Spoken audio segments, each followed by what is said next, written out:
সব এৰেষ্ট হ'ব লাগে এইবিলাক, সব এৰেষ্ট হ'ব লাগে এইবিলাক, সব এৰেষ্ট হ'ব লাগে এইবিলাক, ন্যায় পাব লাগে ৰাইজে। এইটো ইয়াতে আমাৰ কোনো গুণ্ডাগিৰিৰ ইয়াতে জাগা নাই, স্থান নাই, মাৰামাৰীৰ কোনো স্থান নাই। আমি UPPL বদলে অঞ্চলত শান্তি আনিছোঁ। 40-50 বছৰ শান্তি আছিল ইয়াতে। উগ্ৰপন্থী আছিল, আৰ্মি আছিল, ঘৰ জ্বলা-জ্বলি আছিল, মানুহ মাৰামাৰী আছিলে, বোমা বাৰুদৰ ৰাজনীতি আছিল ইয়াতে।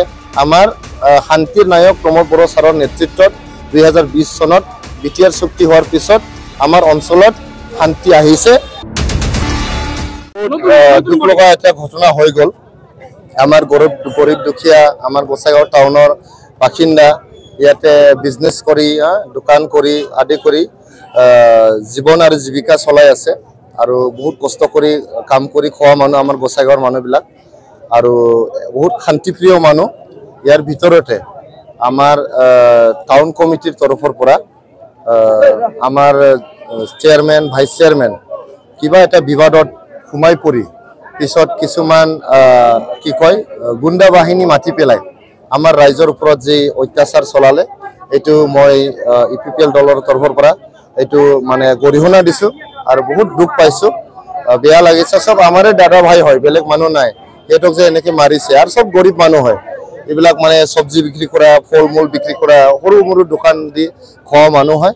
তো আজি মই আহিলোঁ ইয়াতে UPPL দলৰ তৰফৰ পৰা আমাৰ BTRৰ চিফ প্ৰমোদ বড়ো ছাৰে মোক পঠাইছে ইয়াতে। প্ৰমোদ বড়ো ছাৰে পঠাইছে যেতিয়া আহিলোঁ, ব্যৱসায়ী সমিতিৰ লগত কথা পাতিলোঁ। ইয়াৰ টাউনত আমাৰ বহুত মুৰব্বীবিলাক আছিলে, আমি আলোচনা কৰি ৰাইজে এটা ডিমাণ্ড দিছে যে আমাৰ যি গোসাইগাঁও টাউন কমিটি আছে এইটো ভংগ কৰি দিব লাগে আৰু নতুন কমিটি গঠন কৰি দিব লাগে। তাত ডিমাণ্ড হয় এইটো। এই ডিমাণ্ডটো মই লিখিতভাৱে দিব দিছোঁ। ব্যৱসায়ী সমিতি এইটো লিখি আছে, মই এইটো লৈ যাম, লৈ যাই পেলাই এইটো আজিৰ ভিতৰতে এইটো একশ্যনটো হ'ব। নামটো নকওঁ ইয়াতে, পাব্লিকলি নকওঁ।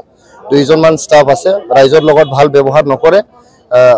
টাউন কমিটিৰ দোকান পাহাৰ এলোকেশ্যন দিয়াত তেখেতসকলে বহুত দুৰ্নীতিত লিপ্ত হৈছে, বহুত মানে অনিয়মত লিপ্ত হৈছে। এই অনিয়মবিলাক আমি ৰাইজৰ লগত বহি ৰাইজৰ লগত আলোচনা কৰি সব আমি দূৰ কৰিম, সমাধান কৰিম। আল্টিমেটলি মানে টাউন কমিটিটো ৰাইজৰ কাৰণে হয়, মানে ৰাইজৰ সহায় কৰিব নোৱাৰিলে এইটো টাউন কমিটিৰ কোনো লাভ নাই। গতিকে টাউন কমিটিটো আমাক ৰাইজক সহায় কৰাৰ কাৰণে, টাউনটো চাফ চিকুণ ৰখাৰ কাৰণে, টাউনটো যাতে শান্তিভাৱে সকলোৱে বিজনেছ কৰি কাম কৰি খাব পাৰে, এইটোৰ কাৰণে টাউন কমিটি। যদি ৰাইজে এইটো টাউন কমিটি নিবিচাৰে, টাউন কমিটি ৰাখি পেলাই কি লাভ আছে? গতিকে মই লিখিতভাৱে আজি লৈ যাম আৰু আজি মই ছেক্ৰেটাৰিয়েটত লৈ যাই চিফ ছাৰক দিম। এইটো আজি আবেলি নহ'লে কালিৰ ভিতৰতে আপোনালোকে ৰিজাল্টটো পাই যাব। সব এৰেষ্ট হ'ব লাগে এইবিলাক, ন্যায় পাব লাগে ৰাইজে। এইটো ইয়াতে আমাৰ কোনো গুণ্ডাগিৰিৰ ইয়াতে জাগা নাই, স্থান নাই, মাৰামাৰীৰ কোনো স্থান নাই। আমি UPPL বদলে অঞ্চলত শান্তি আনিছোঁ। 40-50 বছৰ শান্তি আছিল ইয়াতে। উগ্ৰপন্থী আছিল, আৰ্মি আছিল, ঘৰ জ্বলা-জ্বলি আছিল, মানুহ মাৰামাৰী আছিলে, বোমা বাৰুদৰ ৰাজনীতি আছিল ইয়াতে। আমাৰ শান্তিৰ নায়ক প্ৰমোদ বড়ো ছাৰৰ নেতৃত্বত 2020 চনত BTR চুক্তি হোৱাৰ পিছত আমাৰ অঞ্চলত শান্তি আহিছে। আমি সকলোৱে শান্তিত বসবাস কৰি আছোঁ। ইয়াত কোনো আৰ্মি কেম্প নাই, এতিয়া কোনো NDFB নাই, BLT নাই,